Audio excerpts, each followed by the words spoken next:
Café Débat, c'est encore ce vendredi 22 novembre 2013. Bonsoir à tous et merci de nous pratiquer. Chaque jour, nous recevons pour vous des acteurs sociopolitiques pour discuter de l'actualité. Ce soir, comme invité, je reçois pour vous Monsieur Ousmane Gawal Diallo. Il a été le candidat à l'uninominal de l'UFDG à Gawal. Il est également membre du bureau exécutif et de la cellule de communication de l'UFDG. Monsieur Ousmane Gawal Diallo, bonsoir. Bonsoir. Bienvenue chez nous.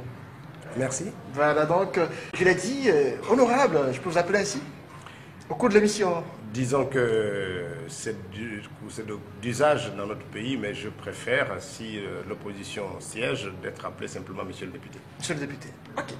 On va l'appeler comme ça au cours de l'émission. Donc, Monsieur le député, candidat à l'uninominal de l'UFDG à Gawal, est-ce qu'on peut savoir les raisons du choix de cette préfecture?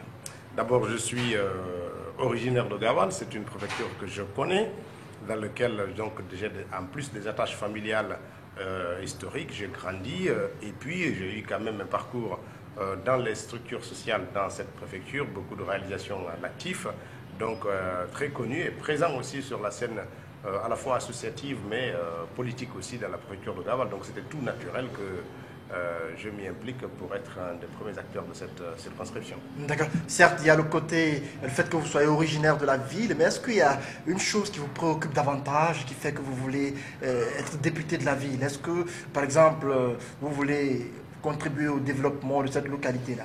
Bien entendu, d'abord, beaucoup de choses nous préoccupent. Gawal fait partie des préfectures qui sont oubliées, où il n'y a pas d'État, où on n'a pas d'infrastructure du tout.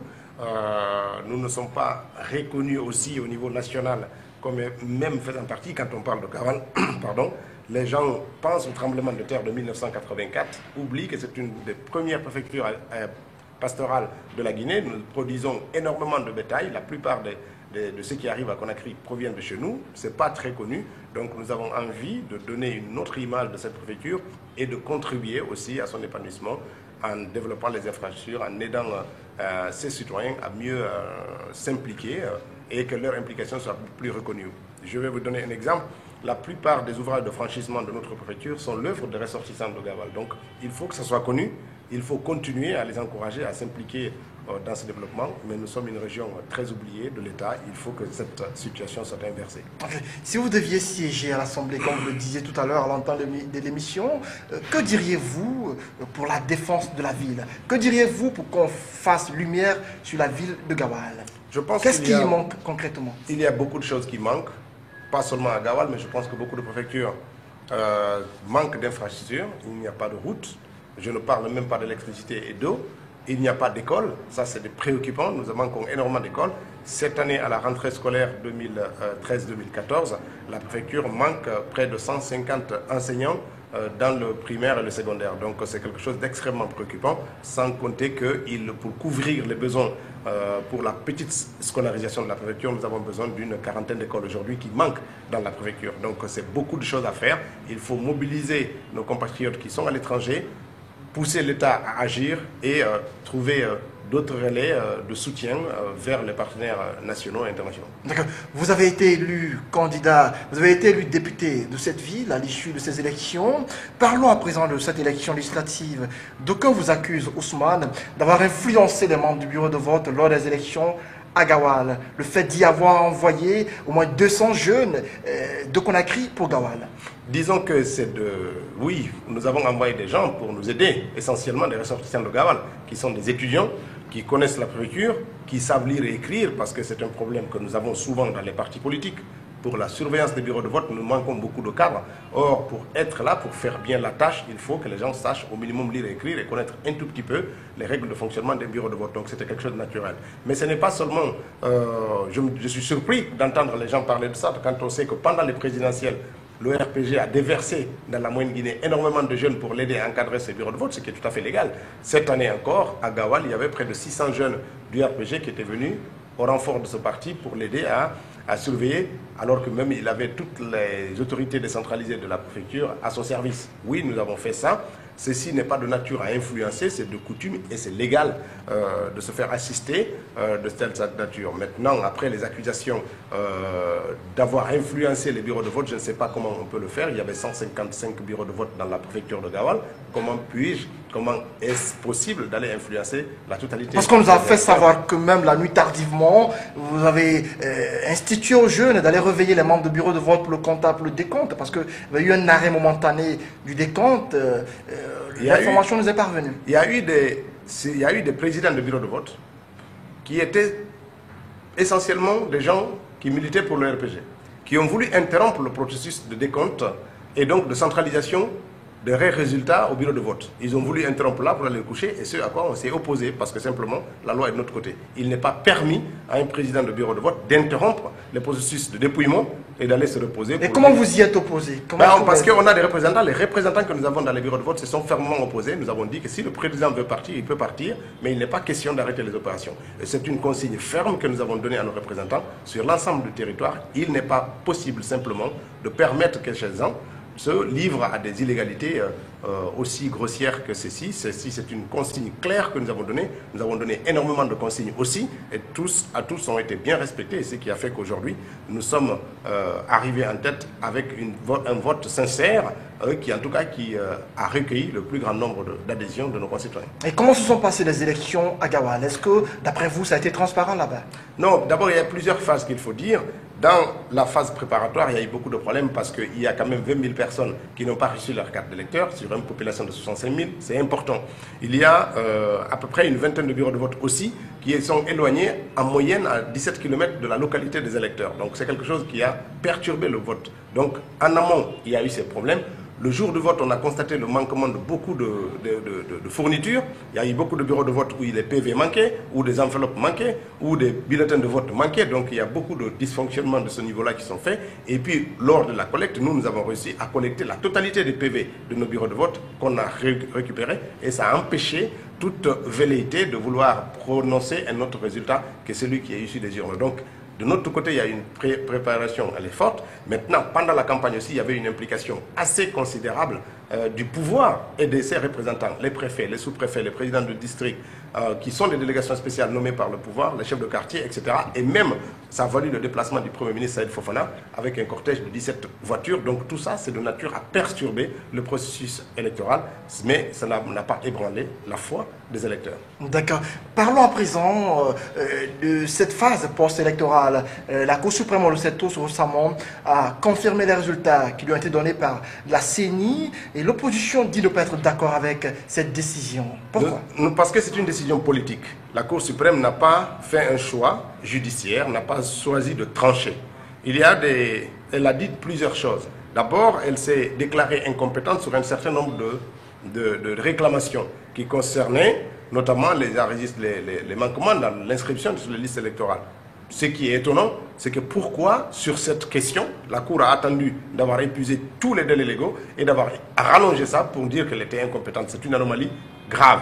La seconde chose, c'est pourquoi elle était compétente. La Cour n'a rien dit.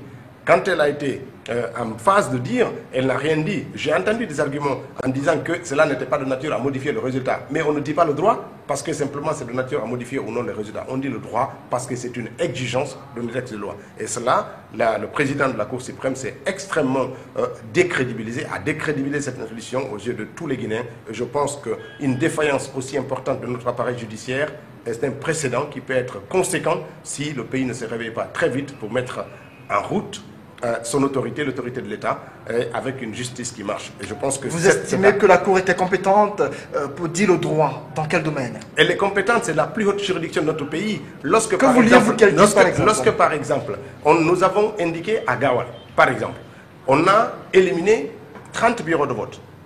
28 bureaux de vote étaient en faveur de l'UFDG. Donc, la raison principale de l'élimination de ces bureaux de vote, c'était un dysfonctionnement dans les chiffres.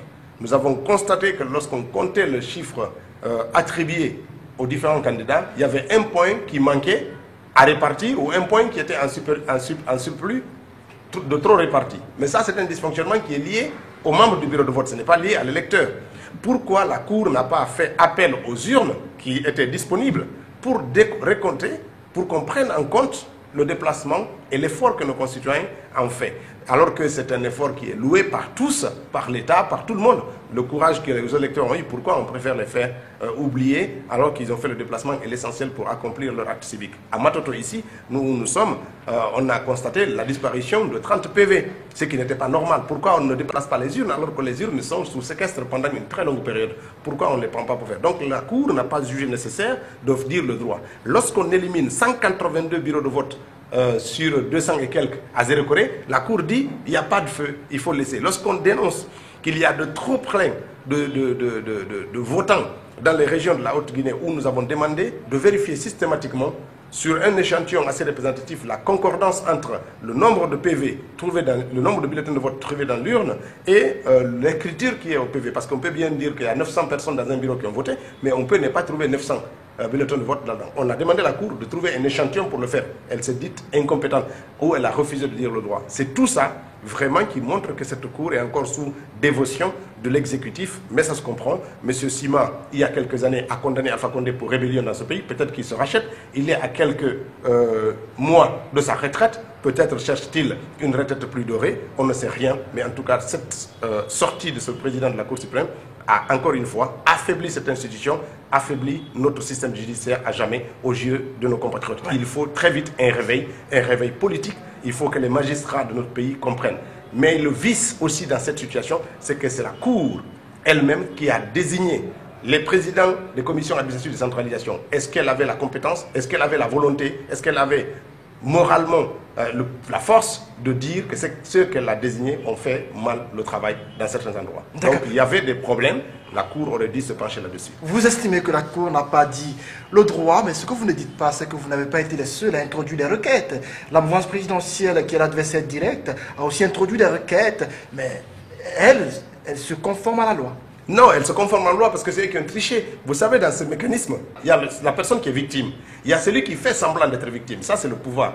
Le pouvoir fait semblant. Quand j'ai entendu le pouvoir demander d'annuler Gawal, d'annuler Télémélé, d'annuler Labé, d'annuler Mamoun, d'annuler Zelko, c'était fantaisiste. C'était fantaisiste. Nulle part dans le pays, pendant cette élection, l'élection a été aussi parfaite, en tout cas aussi serrée, aussi bien surveillée que la Moyenne-Guinée et la Basse-Côte. C'est là qu'il y a eu les enjeux, c'est là que l'opposition s'est déployée, c'est là qu'on a surveillé en toute transparence, c'est là que le problème majeur qui a été signalé, c'est le problème de disparition des bureaux de vote. Mais alors vous reconnaissez qu'au Fouta, les élections se sont déroulées de façon correcte? On ne pouvait pas tricher. Pourquoi, nous n'avons pas les moyens de tricher. Pourquoi d'après vous on ne peut pas tricher? Parce que comment on peut tricher? C'est l'État qui organise. C'est l'État qui distribue les cartes électorales, c'est l'État qui distribue les PV, c'est l'État et la CENI qui distribuent. Quand vous dites l'État, on sait tous que la CENI est l'instance en charge de l'organisation. Non, c'est les chefs de quartier qui distribuent les cartes. Oui. Et c'est le ministère de l'administration du territoire qui donne le commandement de distribuer les cartes et tout le matériel électoral. C'est elle qui assure la logistique. Donc c'est l'État qui fait ça. Comment nous on peut avoir, pour frauder, comment on fait? On n'a pas de PV, on n'a pas de bulletin de vote, on n'a pas d'urne. Tout ça c'est sur la responsabilité de l'État et de la CENI. C'est elle qui s'occupe de tout. Donc nous n'avons aucun moyen de tricher.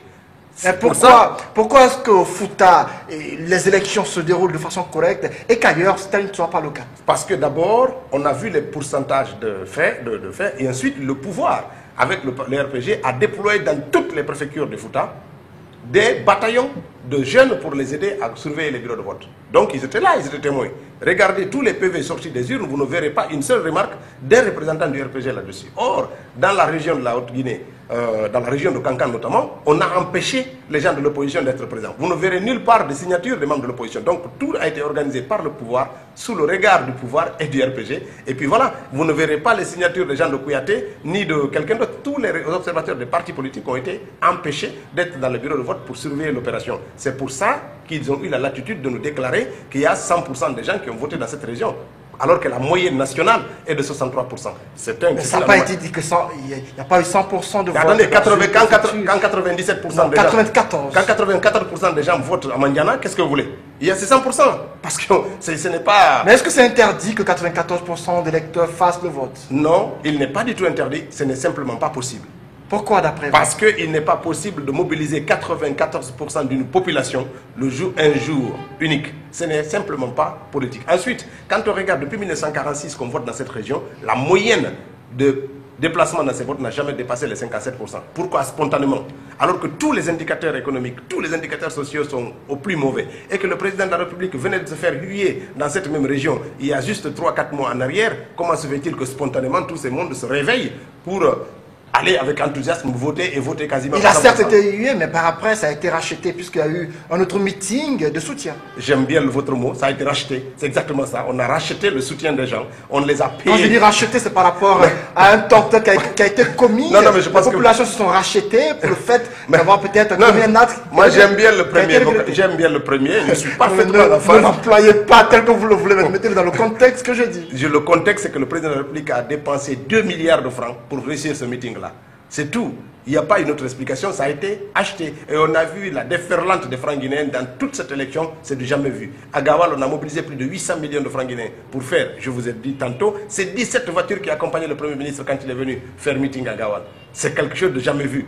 Et à Kaloum, les gens parlent des sommes même inimaginables. On nous parle de 17 milliards de francs guinéens. Imaginez-vous, tout ça, puisé dans les caisses de l'État, c'est ce qui nous empêche d'avoir de l'électricité, d'avoir même une ville propre. Aujourd'hui, on fait appel à la solidarité alors que nous sommes dans une ville où les 17 milliards-là auraient pu payer une société qui s'occupe de l'insalubrité dans notre ville et qu'on ne soit pas là. On est prêt à sortir des milliards pour acheter des voies et quand il faut faire des travaux d'intérêt public, bah là on dit il faut être patriote, il faut sortir de tout ça. Non, je pense que le patriotisme c'est de la responsabilité et l'État doit l'encourager, non pas en travestissant ses mœurs, mais en étant un État responsable et objectif. Ce que beaucoup ne comprennent pas avec l'opposition, l'opposition estime avoir été trichée par le pouvoir, alors que lorsqu'on regarde la plupart des scores enregistrés dans la plupart des localités, il y a non seulement le fait que les scores soient serrés, et dans la capitale surtout, l'opposition a raflé pratiquement toutes les communes à l'union nominale. Est-ce qu'on ne dirait pas quelque part que ces élections-là sont différentes de celles qu'on a l'habitude de suivre les années antérieures?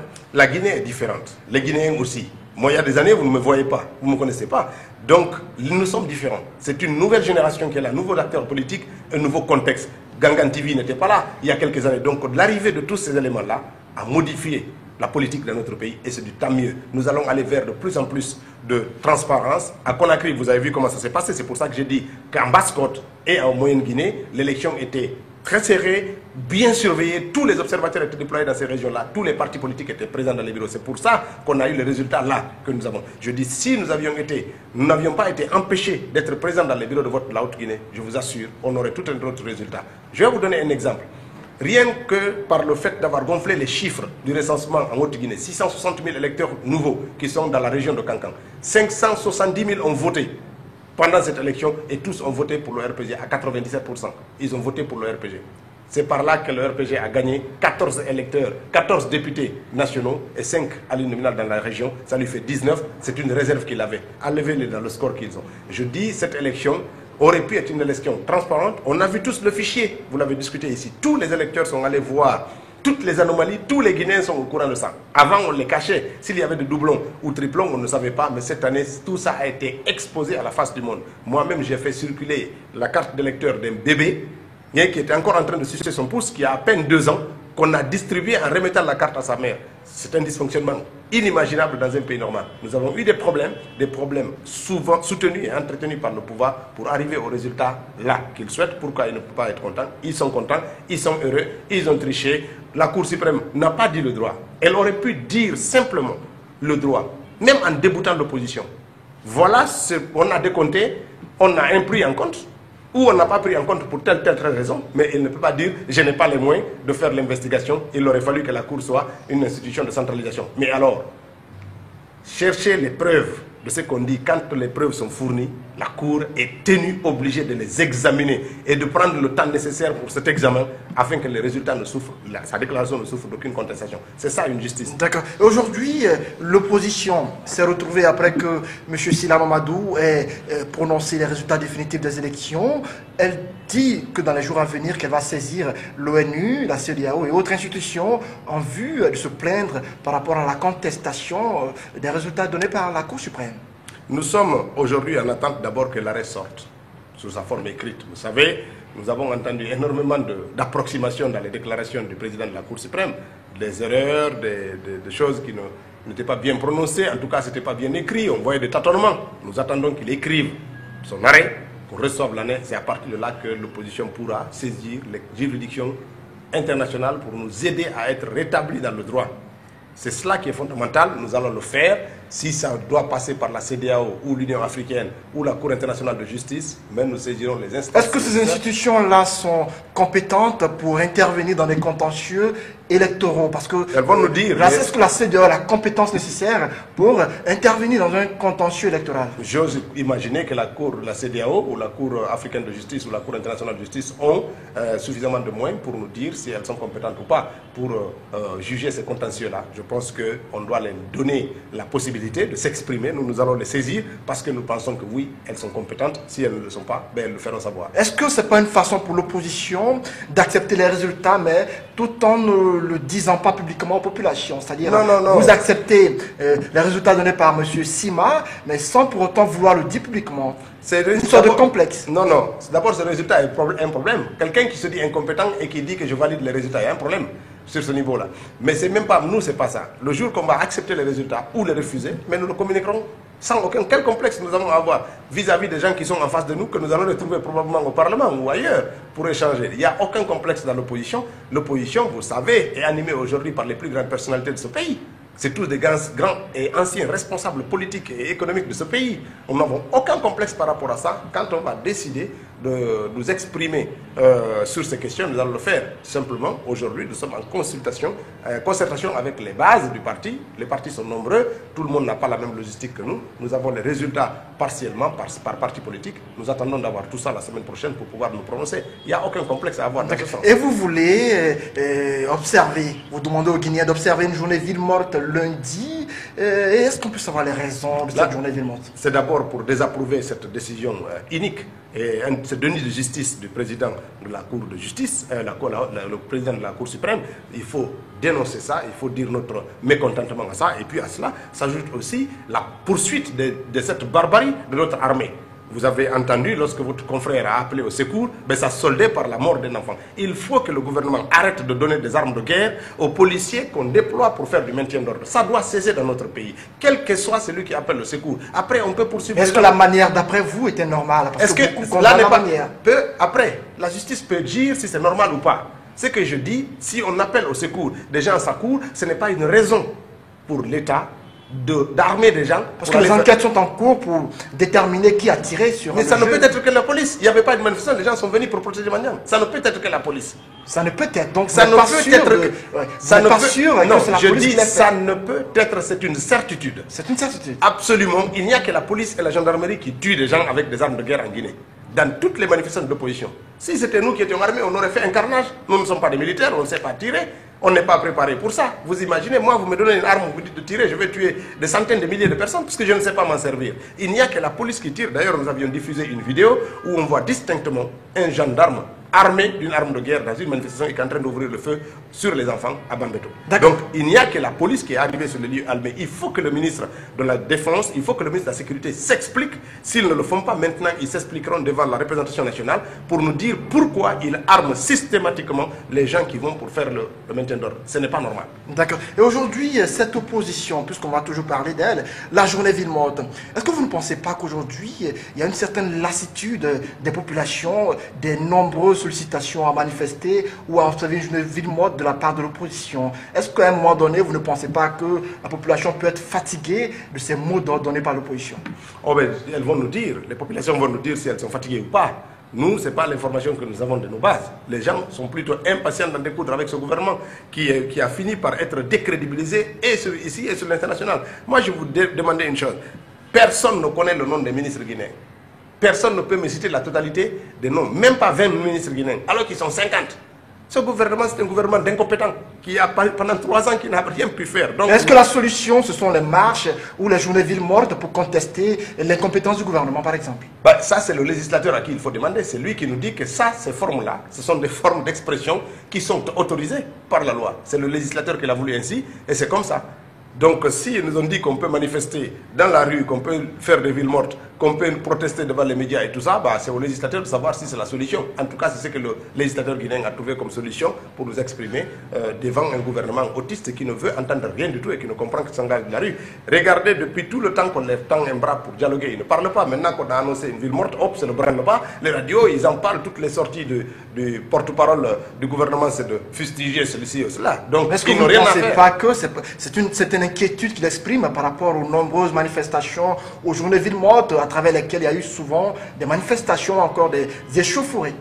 Bah, le ministre Damantan aurait pu se préoccuper de trouver de l'emploi pour les jeunes, de l'enseignement technique. Il aurait pu se trouver pour ça, pour avoir des bulletins, un bilan défendable sur ça. Je l'ai écouté il y a quelques mois, nous avions eu un débat dans ce sens. Il parlait de 40 000 créations d'emplois en Guinée, qu'aucune société n'a vu. Les sociétés ferment les unes après les autres dans notre pays. Et lui, ces fermetures-là créent du boulot. On ne sait pas comment ça se passe dans ce pays-là. C'est ça qui aurait dû être sa préoccupation, au lieu de se préoccuper de l'exercice d'une liberté fondamentale reconnue par nos constitutions. C'est ça qui devrait être plutôt salué. Nous nous exprimons suivant la loi, suivant les perceptions, les préceptes de notre constitution, et il n'y a pas une réalité, il n'y a pas une raison ou une autre d'être préoccupé par ça. S'il y a une préoccupation, bah, en tout cas, il faut en vouloir au législateur, pas à l'opposant qui exerce cette liberté qui lui est reconnue. Parce que beaucoup estiment aujourd'hui que la principale intention de l'opposition, c'est d'empêcher Alpha Condé de gouverner par tous les moyens. D'autant plus qu'on a entendu celui d'Alain Diallo récemment estimer qu'il regrettait d'avoir accepté les résultats de 2010. Tous les Guinéens regrettent l'arrivée de Alpha Condé à la tête de la nation. Tout le monde, nous regrettons fondamentalement. Moi, je regrette cette présidence qui a coûté la mort de centaines de personnes à Zogota, à Saoro, maintenant, lors des manifestations de l'opposition. Je regrette la gouvernance d'Alpha Condé. C'est une régression terrible en termes de droits de l'homme. Vous savez, pendant les 24 ans ou les 19 ans de règne de Lansana Conté, il n'y a eu que 19 morts enregistrés à la suite des appels à manifestation de l'opposition. 19 personnes. En 19 ans. Les contextes ne sont pas les mêmes. C'est terrible. Mais c'était encore plus barbare à l'époque. C'était des militaires qui étaient au pouvoir. Il y avait peu d'informations. Tout était dans l'opacité. C'était encore plus sauvage. À cette époque-là, ce n'était pas un instruit, ce n'était pas un professeur d'université qui était au pouvoir.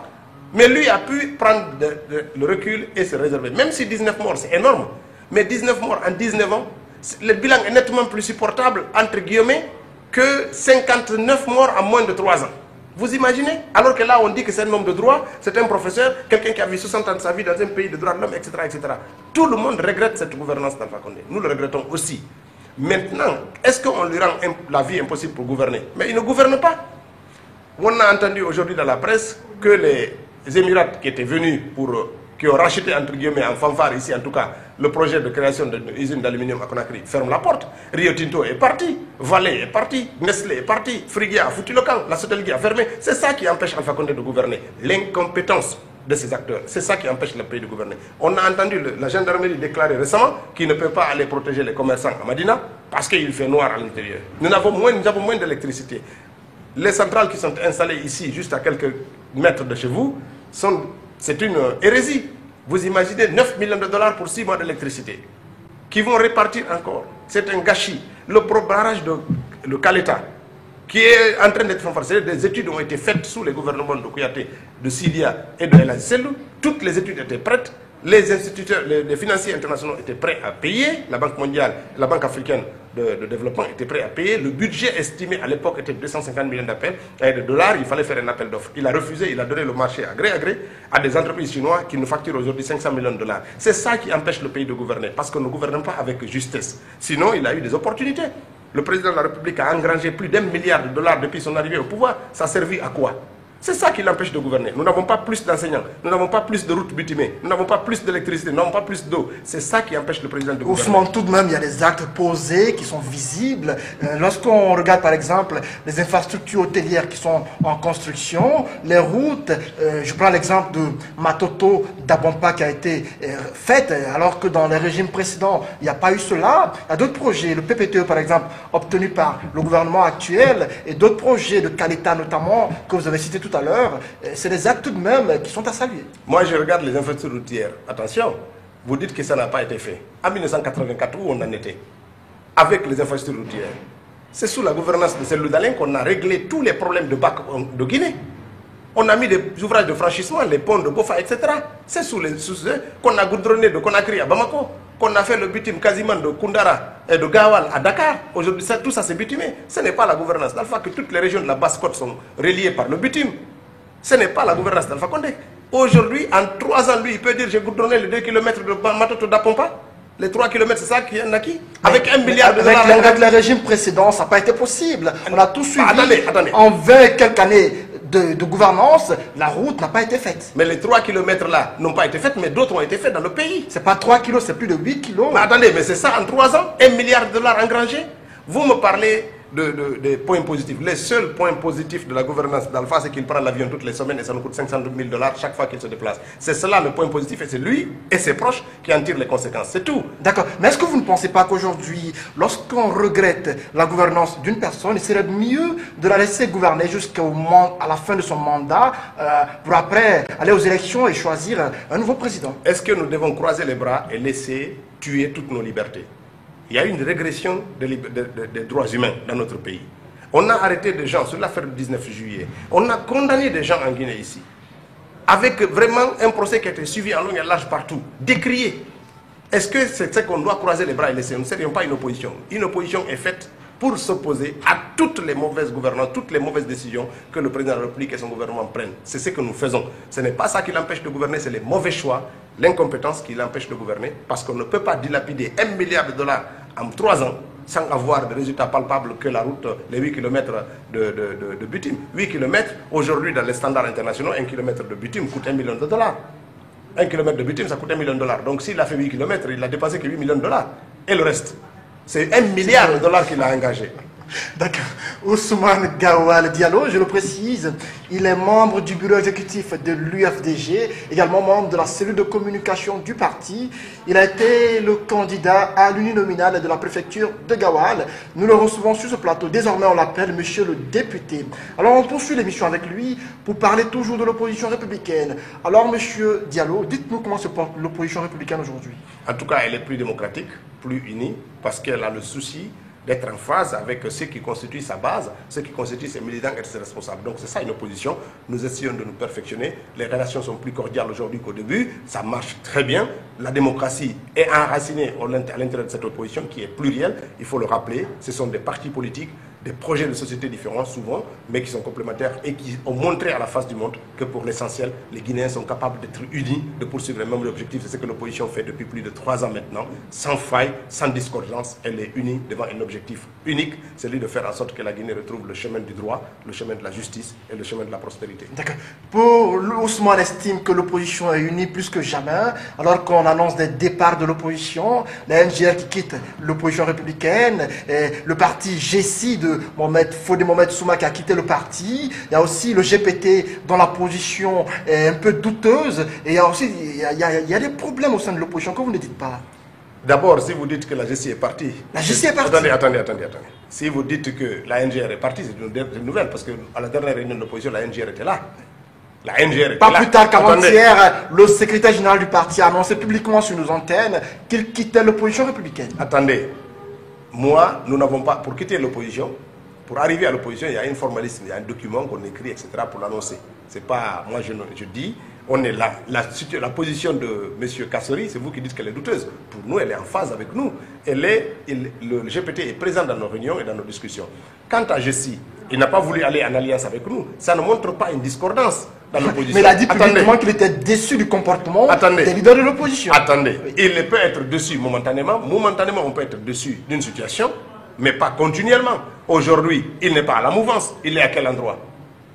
Il est à quel endroit? Il n'est pas aussi à l'opposition. Il ne peut ne pas rejoindre le groupe de l'opposition républicaine, mais il est forcément dans une opposition, quelle qu'elle soit. Est-ce que les questions sur lesquelles nous étions unis avec la GECI sont des questions qu'il a régnées? Non, nous étions unis avec la GECI pour l'installation de la CENI, pour avoir un fichier électoral, pour le départ des opérateurs de saisie qui étaient Waymark et Sabar Technologies, pour avoir un cadre électoral plus... On a conduit avec la GECI tous ces éléments-là sans accroc. Donc à partir du moment où l'objectif est arrivé, l'opposition va se récomposer à l'issue de cette élection, comme partout ailleurs, parce qu'il faut se donner d'autres objectifs fédérateur des acteurs de l'opposition. C'est ça qui est important. On est resté unis parce qu'on poursuivait un objectif. À partir de là, ce n'est pas une alliance électorale, c'est une alliance pour conduire la Guinée vers des élections plus transparentes et plus crédibles. Ça, c'est arrivé à bon port. À partir du lendemain de l'installation de l'Assemblée nationale, l'opposition va se reconstituer. Vous ne trouvez pas d'inconvénient que certains partis quittent l'opposition? Aujourd'hui, l'opposition, disons que l'opposition, c'était par rapport à ça. C'est arrivé à bon port. À partir de là, il faut redéfinir d'autres paramètres, recréer d'autres formes d'opposition, parce que ça va être une opposition parlementaire, une opposition au gouvernement, ça va être d'autres paramètres qui vont être remis en place pour aller de l'avant vers une forme d'opposition avec de nouveaux objectifs définis. Donc il n'y a pas de discordance par rapport à ça. Nous ne restons pas sur les mêmes bases. Quand les bases changent, les acteurs aussi peuvent changer. Est-ce qu'en cette allure-là, vous ne craignez pas que l'UFDG reste seul? Parce que avoir la façon dont certains partis quittent l'opposition, avoir la façon dont certains partis aujourd'hui ne sont plus crédibles aux yeux de beaucoup, l'UFDG, quelque part, peut se retrouver seul. Parce que l'UFDG aujourd'hui est considéré comme le principal parti d'opposition. D'abord, on est arrivé seul dans cette opposition. Il n'y a aucune crainte qu'on se retrouve tout seul. Il n'y a aucune crainte. Nous allons redéfinir les termes de nouvelles relations avec certains partis de l'opposition pour aller vers de l'avant, vers une autre forme de l'opposition. C'est cela qui est important. L'UFDG ne risque absolument pas d'être un parti seul. Je vous rappelle que depuis l'élection présidentielle, c'est le parti qui a pu quand même fédérer beaucoup d'autres partis, ramener autour de lui des gens qui étaient de l'autre côté et qui n'avaient pas pu supporter ni l'ambiance, ni l'atmosphère, ni la manière de gouverner du président de la République. Ils ont préféré quitter là-bas pour venir renforcer l'opposition. Ce n'est pas anodin, ce n'est pas courant qu'un parti quitte un gouvernement qu'il a contribué à installer pour rejoindre les rangs de l'opposition. C'est vraiment l'exaspération avait atteint un niveau plus insoutenable par rapport pour ces acteurs-là. Donc c'est quelque chose de fondamental et nous avons pu les accueillir, les mettre à l'aise, les mettre à disposition les places qui est la leur, et puis ça a permis à l'opposition de continuer à vivre avec harmonie dans cette situation actuelle. Est-ce que vous reconnaissez qu'aujourd'hui l'UFDG est la pièce maîtresse de l'opposition? Mais je pense que c'est indiscutable, c'est la première force politique de la Guinée. C'est indiscutable, ce n'est pas seulement la pièce maîtresse de l'opposition, c'est le plus important parti politique de la Guinée. D'accord. Et aujourd'hui, on estime que l'UFDG subit beaucoup de choses lors des manifestations, par exemple. Parce que vous estimez être de l'opposition républicaine, mais lorsqu'il y a manifestation, généralement, ce sont les militants de l'UFDG qui sont victimes de certaines exactions de la part soit des forces de l'ordre ou de manifestants. Aujourd'hui, comment est-ce que vous voyez tout cela? Est-ce que quelque part... Le président de la République a mis en place une politique communautaire de stigmatisation. Comment ça? Rien qu'à écouter le président du Conseil économique et social, qui disait que le président les a promis à la forêt, l'Assemblée nationale, à la Basse-Côte, la primature, comme lui, les Malingués. C'est lui qui l'a dit. Cette vision-là, on ne donne pas un poste à quelqu'un parce qu'il est sous-sous. Quoi? On lui donne parce qu'on lui reconnaît des compétences. Sinon, quelle est l'importance des diplômes? Il y a les promesses électorales quand même. Les promesses électorales communautaires, ça montre que le président de la République a une vision ethnique et une vision communautaire de notre pays. Mais lorsqu'on donne le Parlement à la Guinée forestière, on n'a pas la primature à la Basse-Côte, et ensuite une autre institution à une autre région, quelque part, il y a l'équilibre. Mais non, ça, ce n'est pas une nation. Ça, c'est l'ethnocentrisme, c'est le régionalisme. Ce n'est pas comme ça qu'on construit une nation. On donne des postes de responsabilité à des cadres compétents, qui ont une expérience, qui ont des diplômes. C'est le diplôme et la compétence qu'on récompense. Ce n'est pas l'origine régionale ou communautaire ou ethnique. Ce n'est pas ça. Et ça montre toute la régression que le président de la République a introduite dans le débat politique guinéen. Et c'est comme ça exactement qu'ils font des arrestations ciblées, des assassinats ciblés qui visent la communauté Peul pour montrer que c'est les Peuls qui sont opposés au pouvoir de la République. Depuis son discours, il l'a tenu à plusieurs fois. Il a dit que la Guinée, c'est un véhicule à 4 roues. Il y a 3 roues qui sont avec moi. Simplement, il oublie que c'est la 4e. Ben, le pays ne marche pas. Et est-ce que dans les manifestations, lorsque par exemple, un agent des forces de l'ordre tire sur des manifestants, est-ce que le tir qui va peut détecter la provenance des différents militants? Quand vous dites que ce sont des attaques ciblées. Je vais vous dire ce qui se passe. Oui. La première chose, quand on fait des arrestations, on trie. Nous avons des jeunes malinqués, militants de l'UFDG qui ont subi ces arrestations avec des jeunes Peuls. On les trie dès qu'on sait que vous êtes malinqués, on vous libère. On garde les Peuls. Regardez, toutes les condamnations, ça concerne des jeunes Peuls. Ce n'est pas que les Peuls qu'on arrête, on arrête les sous-sous, des malinqués, des forestiers. Mais on les trie à la police, on libère toutes les autres ethnies, on garde les Peuls. Ça, c'est la première chose. Ensuite, on ne tire que dans les quartiers ou dans la commune où il y a eu un peuplement important de ressortissants de la moyenne Guinée. Quand il y a des manifestations sur l'autoroute, on ne tire jamais.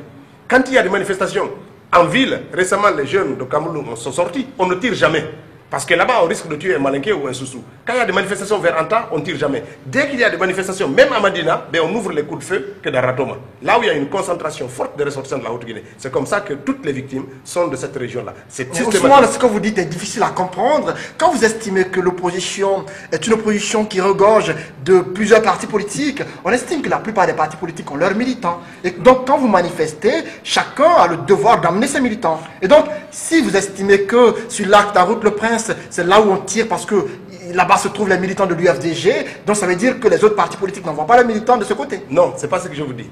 On peut avoir, s'il y a des militants qui peuvent être des peuls, Bah Ousmane, certains des militants qui ont été tués, ça peut être des gens de Bah Ousmane. Bah Ousmane n'est pas de l'opposition. C'est ce que je dis. C'est-à-dire que je dis on tue des peuls. On ne tue pas que des militants de l'opposition, on tue des gens de la communauté. On ne tue pas que des militants de l'UFDG. On tue les gens d'une communauté. Ça peut être des militants de Sidia, de Kasseri, même du RPG. On peut en trouver. Le RPG a des militants à Ratoma.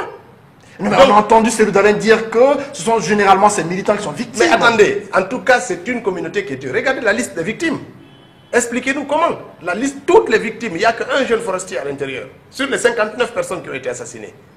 Donc, il y a un ciblage systématique. Quand il y a eu la destruction de Madina, la dernière fois qu'il y a eu les violences à Madina, la destruction de Bril, ils n'ont pas ouvert les coups de feu à Madina. Ils sont venus le lendemain faire ouvrir les coups de feu à Koza et à Bambeto, et c'est là qu'il y a eu les victimes. Alors que le problème avait eu lieu à Madina. Quand la dernière fois, quand Alimatou, son véhicule a été attaqué, c'était à Taouia, c'est un quartier qui est peuplé de jeunes malinqués, où on a ouvert le feu. On a ouvert le feu vers Koza.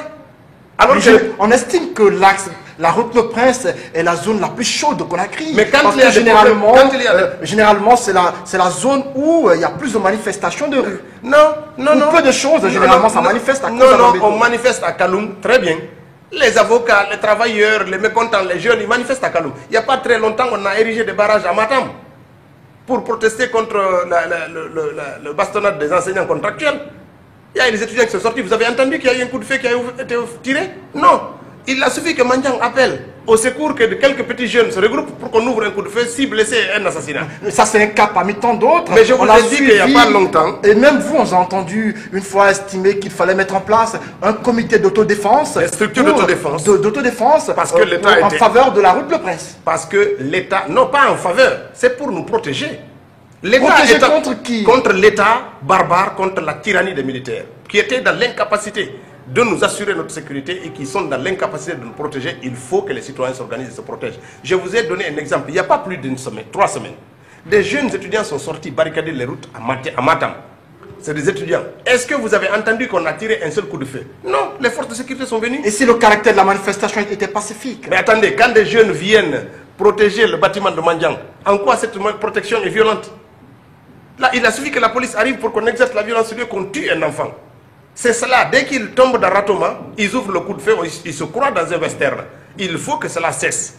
Ça doit cesser systématiquement. Il n'y a aucune justification possible du fait qu'un militaire qui quitte sa base et qui vient pour le maintien d'ordre soit armé d'une arme automatique de guerre. Si l'intention de tuer n'y est pas. Il aurait dû venir là.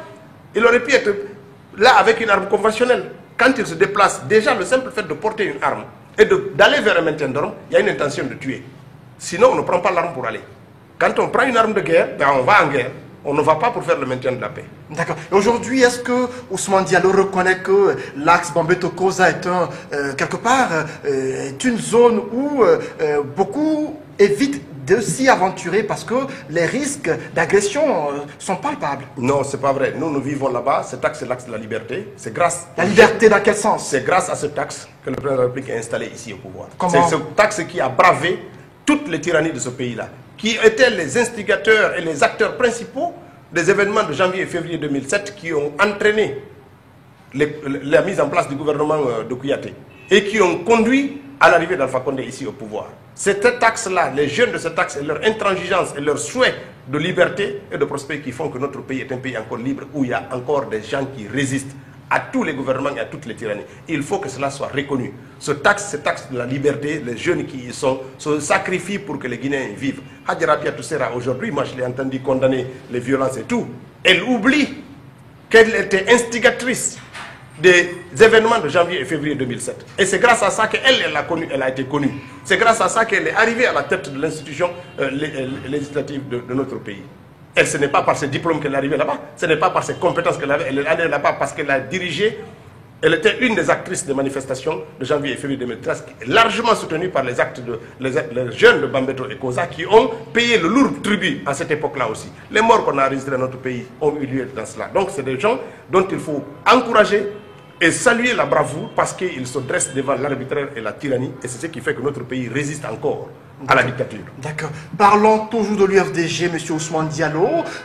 Aujourd'hui, le parti a une certaine, si on va le dire comme ça, discordance ou problème au sein du parti parce qu'on a entendu la dernière sortie médiatique de Bahouri, qui est l'un des vice-présidents de ce parti politique, et estimé qu'il était contre la gestion du parti par Cellou Dalein Diallo. Alors, d'abord, il y a quelque chose qu'il faut reconnaître. À l'intérieur de l'UFDG, il y a le débat.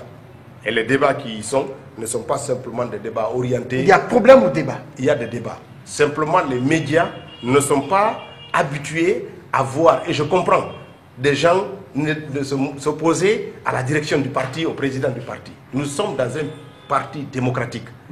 Les acteurs du parti peuvent avoir, sur des sujets précis, des oppositions par rapport au choix du président du parti ou aux structures du parti. Parce que ce sont les structures qui décident. Donc ça, c'est quelque chose qu'il faut saluer. Je sais que ce n'est pas courant, parce que vous n'entendrez jamais une voix discordante au RPG. Vous n'entendrez quasiment jamais une voix discordante dans un autre parti politique guinéen. C'est quelque chose qu'il faut saluer et encourager. S'il y a des gens qui ne sont pas contents, qu'ils puissent l'exprimer. Ce qu'il faut déplorer dans cette sortie médiatique de Bahouri, ce sont les attaques personnelles. Ceux-ci n'ont pas de place ni à l'UFDG, ni ailleurs, ni dans notre société. S'il n'est pas d'accord sur des choix, sur des stratégies, libre à chaque acteur de l'UFDG de l'exprimer, ceci est admis, et de proposer des solutions. Ça aussi, c'est quelque chose qui manque dans sa sortie. Moi, j'ai écouté cette sortie médiatique, je n'ai pas entendu une seule proposition du vice-président par rapport aux problèmes qui touchent notre parti. Notre parti a grandi. Il estime être lésé. Le fait qu'il soit en exil, il n'est pas consulté pour des décisions au sein du parti, il n'est pas consulté pour des choses qui concernent la vie du parti. D'abord, il n'a pas à être consulté. Pourquoi? Le vice-président, ce sont les structures du parti qui sont consultées. Ce n'est pas les personnalités, quelles qu'elles soient. Il faut que le vice-président regarde ça. Quand aujourd'hui, on doit décider de savoir si on va à l'Assemblée ou on ne va pas, on ne consulte pas telle ou telle personnalité. On consulte les fédérations, les comités de base, les sections. Ce sont les structures du parti qui sont consultées. Donc, mais les responsables du parti ont leur mot à dire. Dans les structures du parti, ils n'ont pas à être consultés individuellement. Sinon, on s'en sortit comment? Il y a plus de 2 millions d'adhérents à l'UFDG. Si on devrait consulter les gens individuellement, on consulte les structures et les structures qui répondent à d'autres structures du parti. Et c'est comme ça que fonctionne l'UFDG. C'est un parti ouvert, démocratique, dans lequel il y a le débat. Je dis encore une fois, le débat est normal, les contradictions sont souhaitables et louables, mais les attaques personnelles n'ont pas de place et c'est ça qu'il faut déplorer dans cette sortie du vice-président de l'UFDG. Parce qu'on vous a entendu sur un média récemment estimer que Bahouri raconte sa vie dans les médias et que le parti l'UFDG ne l'appartenait pas à lui tout seul. Absolument, absolument, le parti n'appartient pas à Bahouri. Le parti n'appartient qu'à ses militants et à ses responsables. Ceux qui font croire que le parti les appartient, ce n'est pas une entreprise privée. Le parti politique appartient à tous les acteurs. Il n'appartient pas plus à El Sellou ou à Bahouri. Il est membre fondateur tout de même. Il est membre fondateur d'une partie de ce qui constitue aujourd'hui l'UFDG. Bahouri a fondé l'UFDG. Mais l'UFDG actuel, c'est l'agrégation de plusieurs partis politiques. Le PGP, dont moi j'étais membre, est venu se fondre dans l'UFDG. Le parti Afia de Salubert était venu se fondre dans l'UFDG. Les PIP étaient venus se fondre dans l'UFDG. Les gens sont venus aussi dans d'autres formations politiques, l'UNR, l'UPR. Tous ces acteurs-là sont venus. On a réécrit les statuts du parti. On a réécrit le règlement intérieur du parti pour recréer ce parti en gardant le nom que Bahouri avait amené avec lui. Donc c'est fondamental de le faire comprendre. Il n'est pas le seul fondateur de l'UFDG Nouvelle. Nous sommes tous des fondateurs de ce parti-là et ce n'est la propriété de personne. Et ça, il faut que chacun le comprenne, quelle que soit la personne. Le parti politique appartient à ses militants, à ses sympathisants et à ses responsables. D'accord. Ousmane Gawal Diallo, on est pratiquement au terme de l'émission. Votre dernier mot, M. Diallo? Disons que nous sommes aujourd'hui à une phase toujours critique de notre pays. Nous avons toujours un gouvernement qui n'écoute pas, qui fait des choix hasardeux, des choix économiques vraiment très légers. On a vu ce retrait, c'est encore un coup dur sur les finances publiques. Nous avons une gestion extrêmement opaque. Nous avons vu vraiment l'ascendance exponentielle du fils du président de la République qui devient maintenant un mania quasiment dans les finances, reconnu partout. Il a énormément d'argent, la femme du président. Et dans les affaires, il faut que cela cesse. La Guinée, ce n'est pas une propriété privée. La Guinée, ce n'est pas une source d'enrichissement illicite. Il faut que le président de la République se réveille et que son gouvernement se mette au travail rapidement ou qu'il soit renvoyé au calendrier pour que les Guinéens retrouvent un peu d'espérance et s'attendent à un gouvernement qui prenne en compte leurs préoccupations. D'accord. Merci à vous, Monsieur Gawal Diallo, qui est désormais député, si on peut le dire ainsi, si l'opposition, bien sûr, accepte de siéger à l'Assemblée. Voilà donc, c'est la fin de cette émission Café Débat. Je vous donne rendez-vous demain avec un autre invité. Au revoir. Non, plutôt lundi avec un autre invité. Au revoir.